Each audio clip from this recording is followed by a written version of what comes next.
Yo, what's up, guys? We're back for another breakdown and predictions video. And this week it's going to be UFC on Fox 28, Jeremy Stephens against Josh Emmett. And we have a pretty good card here. I'm going to do a breakdown or a review of last week's card right after this video. But just going to say real fast that we're now 7-0 on the most confident pick. So that's pretty cool. That's a pretty good streak going. We're going to probably try to keep it going this week. And then lost again on the parlay of the week, man, but we're going to try to get back on track with that one. Jared Gordon let us down on that one, but we're going to get right into the card here. And the first fight of the card is Albert Morales against Manny Bermudez. And, this was a really interesting fight. I actually was going back and forth on this fight because I really didn't see a lot of footage of Manny Bermudez striking on the feet.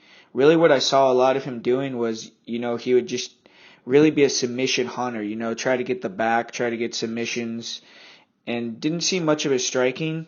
So it was really hard for me to gauge. I watched him fight against Benny Casimir, something like that, a French guy. He took him down pretty quickly, submitted him.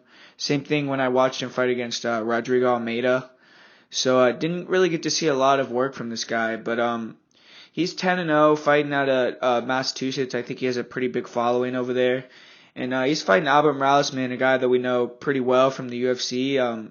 He's lost 3 out of 4 fights, but he's definitely fought some pretty good competition, fought Thomas Almeida, fought Brett Johns, Benito Lopez, very controversial decision in that one. And he's also beaten Andre Sukumtath, who's a very good fighter in the UFC, a pretty good prospect. And as well as having a draw with Alejandro Perez, who's on a pretty good run in the UFC. So he's definitely proven himself to be formidable. He just hasn't gotten those wins, And he's one of those guys, pushes the pace, good on the feet, solid on the ground, pretty well-rounded.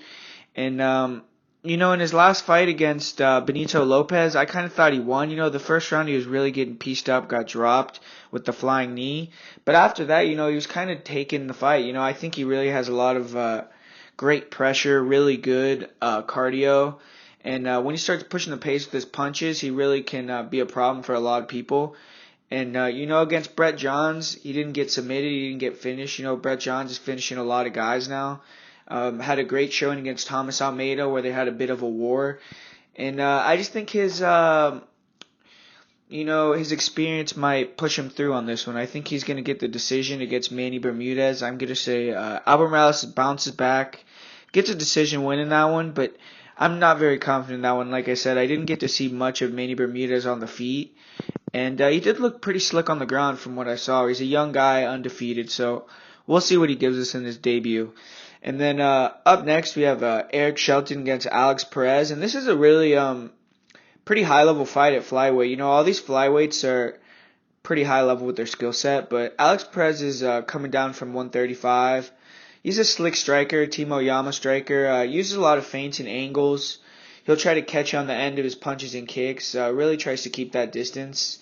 He has good power on his shots as well, and coming down to 25, sure he'll have even bigger power. He loves to get that front headlock position, and he'll look for a variation of chokes, anacondas, darces, guillotines. He's finished his last 2 fights by anaconda, so that's really something that his opponents have to be looking for. And he just seems like he's very well-rounded. He can mix it both together very well, very fluid. And, Eric Shelton's a guy who trains at Elevation. He left Tough, went to Elevation Fight Team over there in Denver, and he's had some tough split decisions in his career, but he got back on track against Janelle Lauza. He is a great athlete, solid pop in his shots, and definitely has explosive wrestling.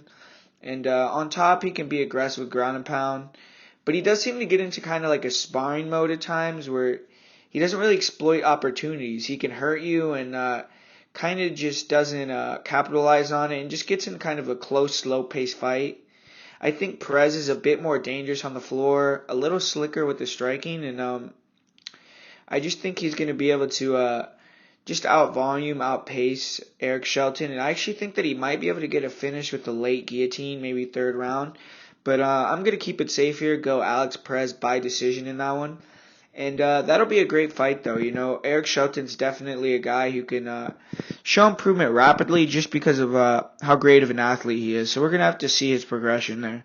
But up next, we have Ronnie Yahya against Russell Doane. And this is a pretty interesting fight. Ronnie Yahya always gets put up against these guys that are, tough up-and-comers that not a lot of people know. Russell Doane just got a big KO in his last fight. He fought Kwang Hu Kwak, who I actually like. He's a solid, athletic guy. And he was getting worked a little bit in that fight, but he landed a solid knee to the body, hurt him, swarmed, and took him out, man, against the cage. Great combination. And he's really fought some tough competition in the UFC, and he's lost. He's had some great performances. He was piecing up Pedro Munoz and landed hard snap kicks, front kicks to the body that were hurting him. Fast with his hand combinations. He throws hard hooks, stiff straight punches, likes to move forward and pressure you.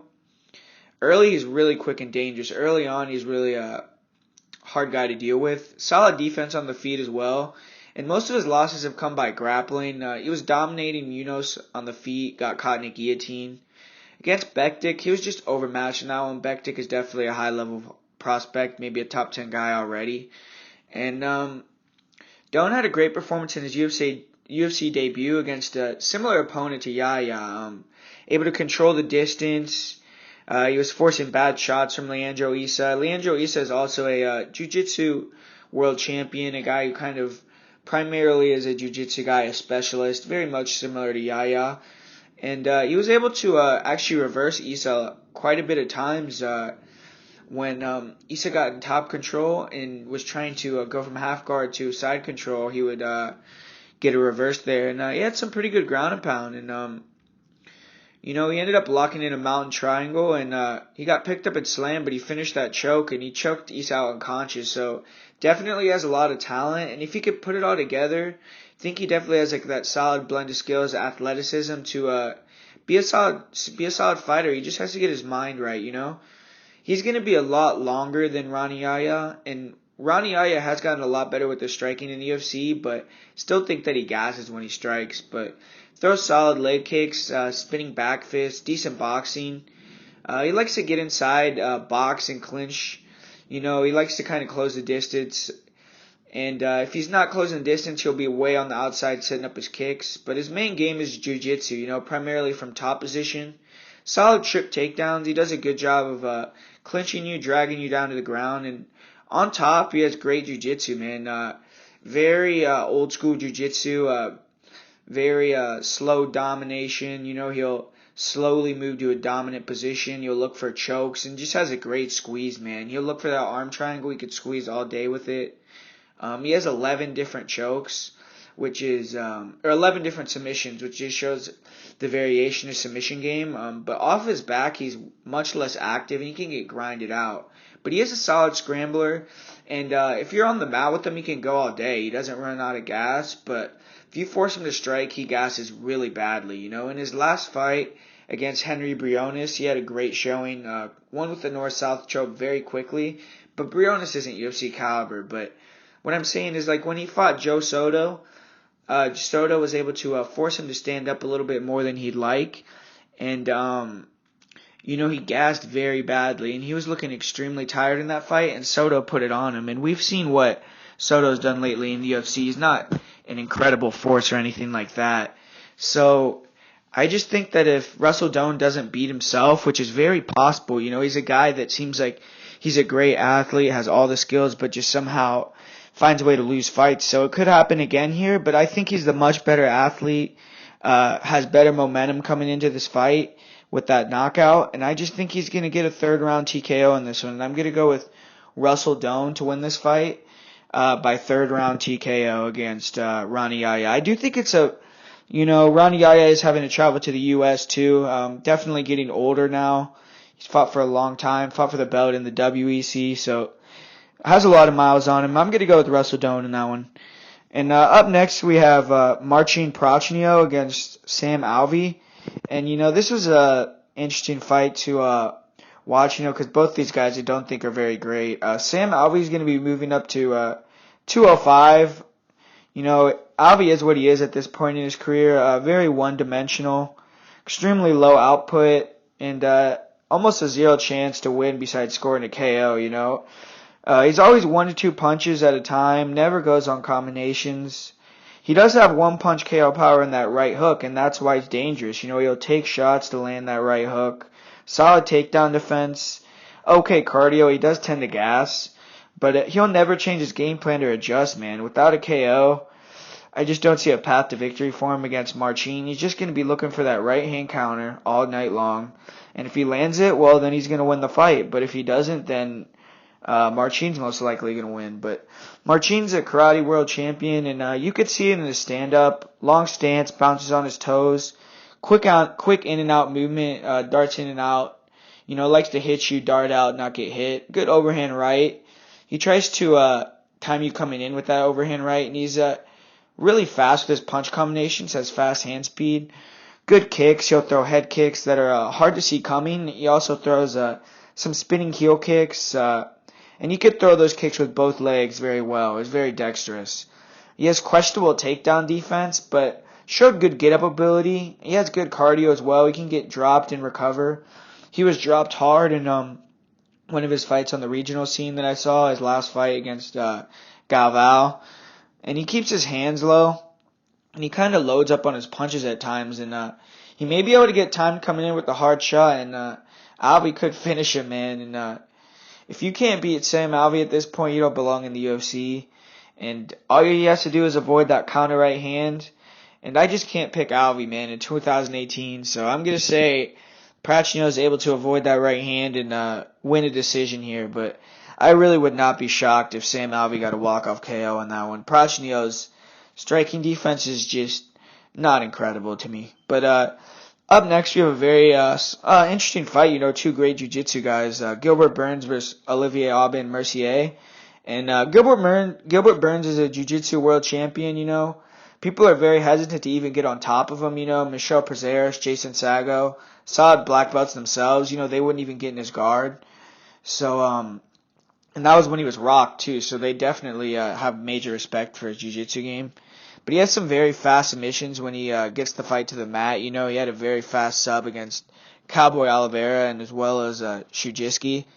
And he doesn't really have great takedown games, so he doesn't really go for takedowns. So his jiu-jitsu is kind of nullified unless you initiate the takedowns. But he is a good athlete, has fast combinations. And but he's open with the striking, and after he gets clipped, he'll kind of shy away at times. It seems like he doesn't really like getting hit. But having said that, he has decent kicks and very powerful punches, Big KO against Jason Sago in his last fight with the overhand right. But he does slow down as the fight goes on. Has a solid chin, never been finished before. But he was hurt against his fight against Perez to the body. He trains at Hard Knocks 365 with Henry Hooft, and they've been kind of on a downslide lately since partying with the Black Zillions, partying with Neil Melanson. They haven't really been doing very well, so something to keep an eye on as well. But OAB, he's a talented grappler, big bulky guy. He's definitely gonna have the strength and wrestling advantage in this fight. I think he'll have the clinch advantage as well. I think he'll be able to control Burns in the clinch, and Burns has the speed and explosiveness advantage, though I do think. But I don't think OAM will want to take it to the ground. I think he's gonna want to use his newfound striking skills. He has a great jab now, a great check left hook, looking a lot like, the prototypical TriStar guy, getting that jab out there, getting the check left hook, very technical striking. Nice power in his punches as well. He could hurt you. He dropped Drew Dober quite a few times. On the ground, man, he can maul you. Loves to get the back and get a rear naked choke. He can get caught not moving his head, though, and he can get clipped. But overall, he has solid defense. Close win in his last fight versus Tony Martin. He dropped Tony in that third round and showed great heart fighting out of a rear naked choke. Tony Martin is another prospect that I think is a really good prospect at 55. But I just think OAM has much more sound striking. I think he's going to be able to land that jab, time that check left hook when he tries to come inside all night on Gilbert Burns. And win a clear-cut decision in that one. I really see OAM putting it all together in that fight. And I just don't think Gilbert Burns has the striking to compete at the highest level in the UFC. He has these times where he's just very amateur, closes his eyes and wings punches, things like that, just looking just a little bit like he doesn't belong out there in the striking realm. But He still is dangerous, very powerful, so that's why you have to be weary of him. But we're going to move on to Alan Jouban against Ben Saunders. And both of these guys are actually 10th Planet black belts here. So Ben Saunders usually has Eddie Bravo in his corner. So this fight, he's not going to be able to have that. But Ben is going to be fighting at home, and I think he's the kind of fighter that'll fuel him, actually. But I think Jouban is the better athlete, cleaner striker. But Ben Saunders throws a lot of kicks, long-range attacks, but he doesn't set them up well, and he can get countered with overhand punches. He likes to get in the clinch, attack with big knees to the head and the body, but he does leave himself open to get clipped with punches like versus Patrick Cote. And Saunders just isn't the most agile fighter. He isn't the quickest on his feet, and his stiffness kind of negates his reach a little bit. And he doesn't really go for takedowns himself, and neither does Alan Jouban. But Saunders has a really great rubber guard, one of the best in the UFC. He can get controlled and beat up in his guard, though. You know, Patrick Cote was able to avoid the rubber guard. But both guys have great chins. But Saunders has been a little bit, or both guys have questionable chins. I'm sorry, great chins. What am I talking about?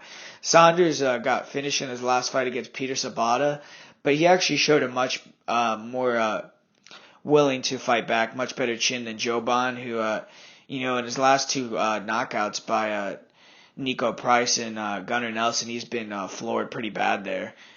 So Saunders at least has a little bit of an attempt to fight back, but he's been finished as well in his recent fights. And, I just think that Ben Saunders is just a little bit too stiff, a little bit too, just a little bit too stiff with the striking. I don't think he has the takedown game to really take Alan down. So unless Alan just doesn't have that chin anymore, his chin is completely gone, I think he's going to be able to defend those kicks from the outside of Killer B. I think Killer B doesn't really set up those kicks that well, and his hands aren't that great, so I think that he's not going to have to worry that much about getting clipped with punches. And I'm going to go with Jouban by TKO in round 2. TKO Ben Saunders, and that kind of hurts you to say a little bit. Ben Saunders is a really fun fighter. I really like him. He's an OG in the game, but I'm going to go with Alan Jouban to win that one.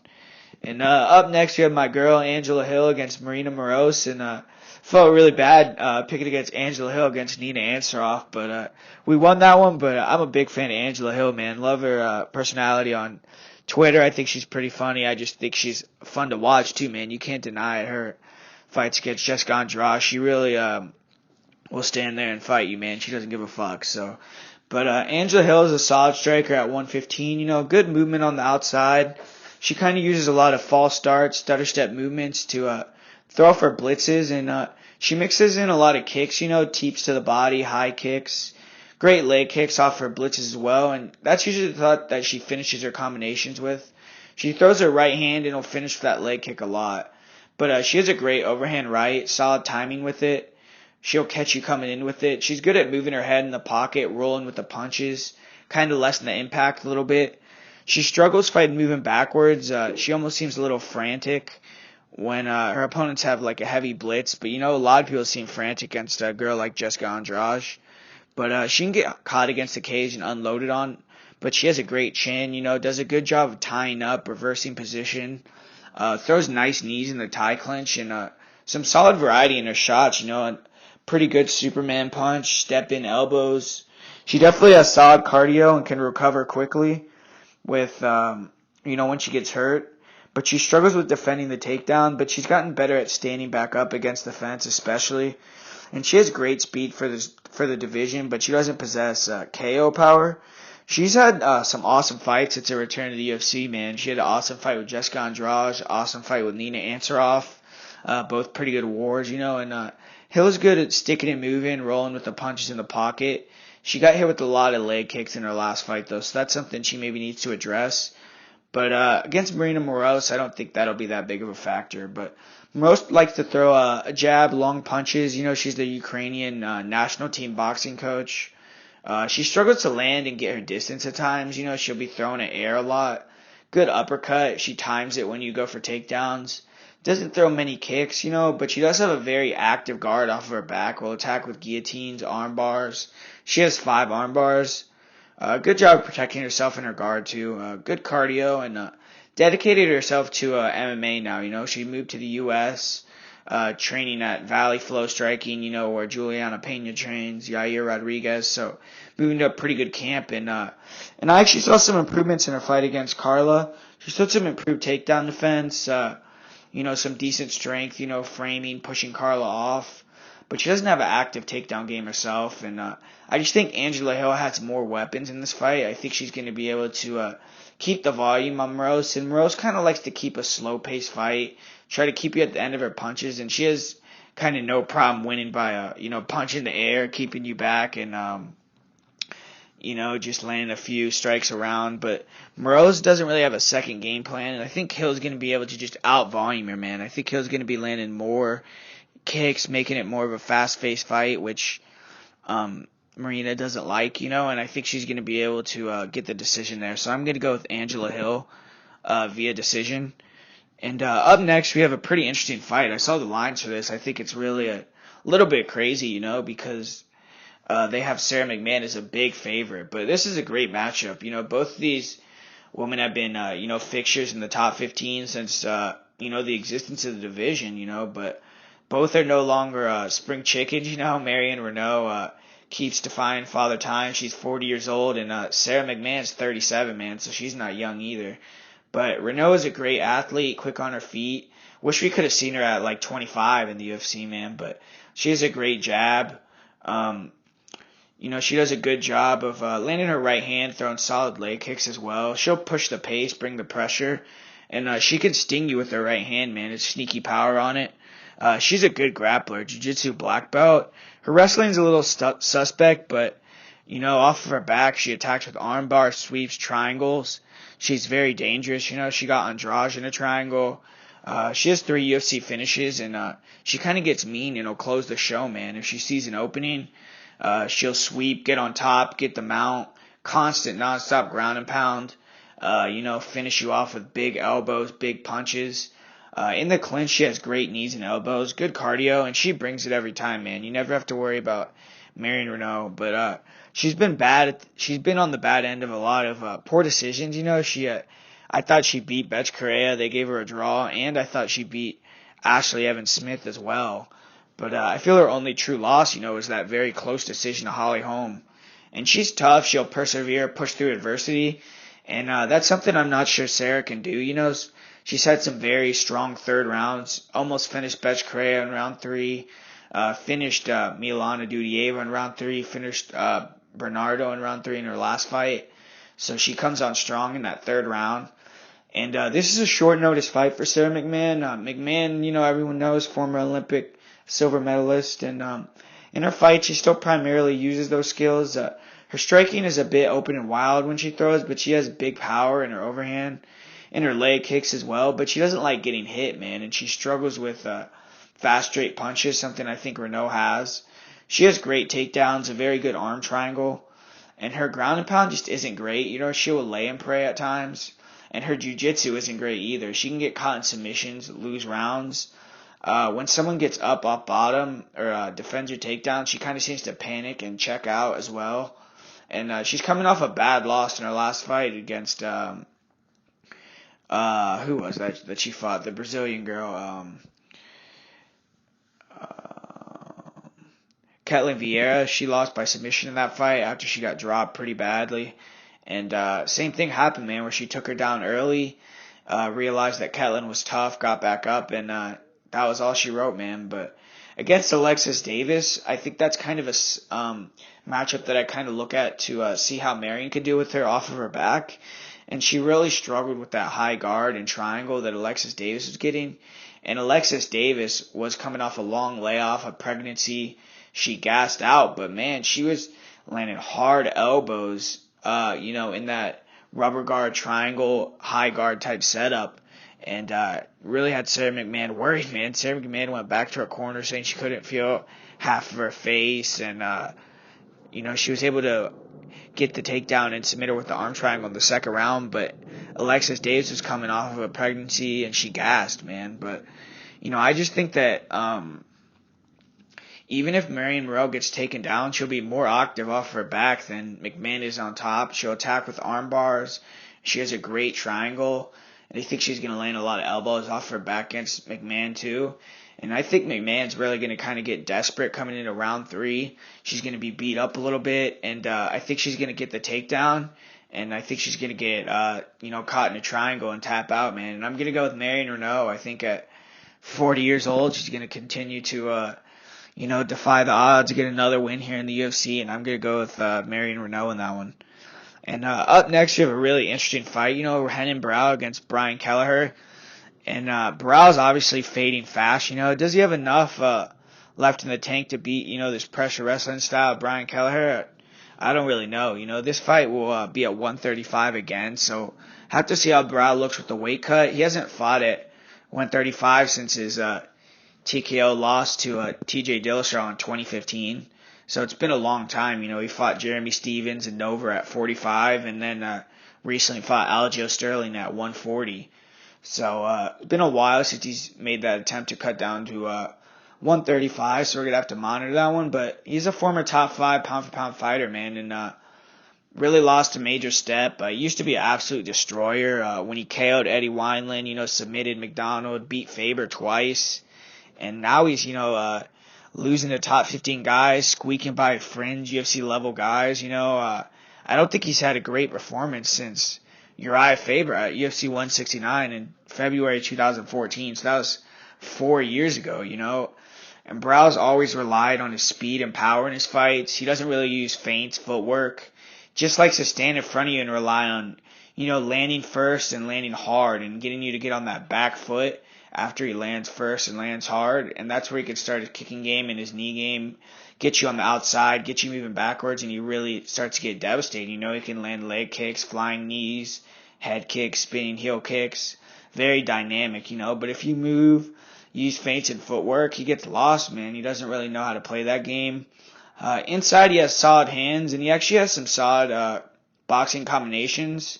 But his chin isn't what it used to be, and he can get rocked, But he's still definitely durable. He took a beating against Jeremy Stephens. Stephens landed some big shots on him.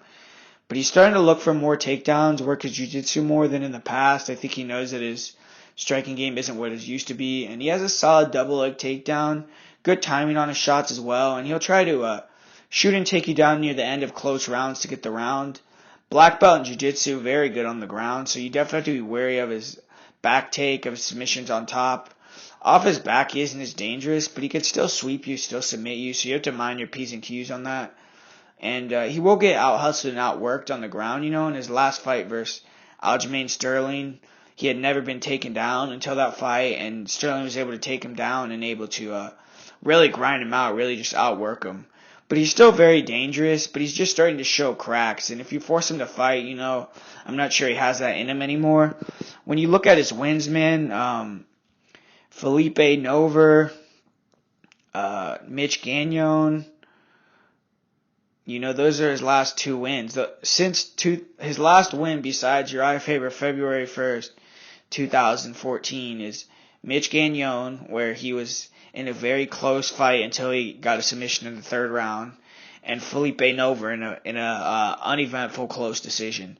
And in between that sandwich stand, he has the 2 TKO loss to TJ Dillashaw, lost by decision to Jeremy Stephens, and a loss by decision to Aljamain Sterling. So this is going to be a great test. So exactly where Barão is, Kelleher is a pressure fighter, a wrestle boxer, and Barão did not like that pressure of Aljamain Sterling that he gave him on the feet. It had him moving backwards. I really thought Barão was going to have the striking advantage in that fight, and he was getting clipped with kicks, punches. Barão, he was landing some nice body kicks to Barão, and Barão looked bad. He was just missing badly. And Sterling just seemed like the much faster guy. And Sterling's much more athletic than Kelleher. But Sterling and Kelleher are actually boys, So I'm sure he's going to be giving him pointers, telling him, do this, do that. And Kelleher brings heavy pressure. He'll throw body kicks, jabs, straight punches. Nice uppercut. And I think he does a great job of picking his punches, and he keeps his defense tight to his head. And he was hit to the body a bit by Stasiak, so he has to be aware of that against Renan Barão. But he has a great guillotine. When you go for takedowns, he'll always attack with that guillotine. Good ground and pound, controls the head well and throws solid elbows. He can get counted off of a lazy jab. He doesn't have the greatest cardio, and but he doesn't really. He has great cardio, and he really doesn't slow down. I really don't think that he slows down. I really think that this will come down to Brown not liking that pressure on the feet. I think if he doesn't be able to catch Kelleher coming in or take him down, I think Kelleher is just much more hungry. I think he's going to be able to want it more. And I think he's going to be able to take the decision. Kelleher has never been TKO'd, but he has been submitted 4 times. So that's where you have to be weary a little bit. He just cannot be taken down, or he cannot just come in willy-nilly and get submitted in that one. But other than that, I think he has a pretty good chance to get the victory. But up next, we have Mike Perry against Max Griffin. And this is a great fight, man. I think that both these guys are fantastic athletes. Both have finishing skills. Mike Perry, everyone knows him, created quite a buzz. Pretty funny guy, eccentric personality, everything platinum, all that, intense during fight week. Love the way he was going about fight week against Santiago Ponzinibbio, smelling him, all that. I mean, I'm a sucker for that shit. That shit was funny. But, gets in his opponent's faces, talks shit, tries to get in your head. Brings that same mission into the cage, though, man. Extremely aggressive. Comes forward, eats punches, trying to land one of his massive right hands. And that right hand's one of the most powerful punches in the entire UFC, Very explosive, land combination, just leave you in a heap. Inside, very dangerous with his elbows and knees. He has both the elbow and a knee KO. Elbow KO of Jake Ellenberger, knee KO of Alex Reyes. And steadily improved in his UFC career. Versus Ponzinibbio, he showed improved footwork. He was cutting off the cage well. Throwing a nice body kick, improved head movement. He was able to slip punches, come back with his own. And that was a great fight with Santiago. It was 1-1 going into round 3. And he got hit with that spinning back fist that changed the complexion of the fight. But showed a great chin, incredible chin. And he'll never go away, man. He got that leg battered, was just continuing to come forward. But the game plan to beat Perry is to hit and not get hit. Throw quick jabs, throw long range strikes, keep the movement going for all 3 rounds, and Griffin is just not that guy. Griffin's much more of a boxer, doesn't use many kicks, likes to throw the jab, coming in with the right hand. He's always moving forward to crash the distance into the clinch sometimes. Sometimes he, overextends on his shots and he'll crash into the clinch, making him a little bit less powerful, but he doesn't go for takedowns, doesn't have a submission game, definitely will be the weaker guy physically. He had a war against Zaleski dos Santos in his last fight, and his right hand has big power. He could finish you with it. And if he rocks you, he'll swarm, get on top, try to finish with ground and pound. But this is just a tough matchup for Max Griffin, man. He's going to be trying to go strength for strength versus Mike Perry. And that's just not a great recipe, man. I think he's going to get slept in round 1. So I'm going to go with Mike Perry in that one. And then up next, we have a very interesting fight. Ovince St. Preux against Ilir Latifi. And this is another one where I was looking and I was really surprised at the line, man. I'm surprised that OSP is a favorite in this fight, but this fight will come down to if OSP will be able to defend the cage grinding and wrestling of Latifi. OSP is long, rangy, very unorthodox striking style, just really odd. Has his hands down, he'll square up with you, almost turn his back, he'll attack from odd angles, try to kind of lull you to sleep, explode forward with straight left hand, throws a hard body kick. He's a southpaw and really likes to throw that kick to the body. He'll hurt you with it really bad. He broke Ryan Jimmo's arm with that leg kick, and then he'll switch it up and do the head kick like he did versus Corey Anderson. But he can get bullied at times, move backwards toward the fence too much. And he's much better as a counter striker than he is as the aggressor. He'll land nice long reaching straight hooks, solid jab. But when he leads, he sometimes just looks super sloppy, man. He'll throw himself out of balance, throw himself out of position. Doesn't throw many combinations, just 1-2 shots. Try to get the kill shot. But he does have a nice snap kick to the body now. He actually hurt Glover Teixeira with that snap kick. And, Latifi, though, is adept at switching stances. He'll go from southpaw to orthodox. So I believe he'll definitely be going southpaw in this one to take those kicks away from OSP. But OSP has a strong double leg takedown as well, strong in the clinch. He can muscle guys, reverse them, and get a trip takedown. Does a good job of defending shots if you don't set him up, a real nice sprawl. But when he comes in with his wild punches, much easier to take down, but has some very tricky jiu-jitsu, very rare submissions. He has a calf slicer and 3 Von Flue chokes, including 2 in his last 3 fights. He's riding a 3-fight finish streak, got a big head kick KO in his last fight against Corey Anderson. So definitely has some big momentum coming in this matchup. And out of his 10 UFC wins, 8 of them have been finishes. So he's definitely a finisher. And he's 2-3 in decisions, man, in the UFC. And been KO'd and submitted once as well. But that 2-3 in decisions, his style just isn't great for decisions. Even in his career, he's 4-7 in decisions. And St. Preux struggled with grappling in his last fight. He was down 2 rounds against Corey Anderson before he found that chin with the kick. And Latifi's a brick shit house, man. Extremely powerful, explosive, wrestle boxer, big power on his double leg shots. And he likes to fake that double, come over the top with the overhand right. And he could knock you out with that, man. But I think in this fight you should force OSP to lead, use his jab. And you can't let OSP time him from distance and catch him coming in. He needs to close that distance hard when he closes it, and he needs to be countering on the outside when he's on his feet. And when he closes that distance, I think he'll definitely be able to drive St. Preux to the fence, start to dirty box, and he really does a good job of disengaging, exploding with punches. Really can hurt you against the cage. He hurt Ryan Bader against the cage.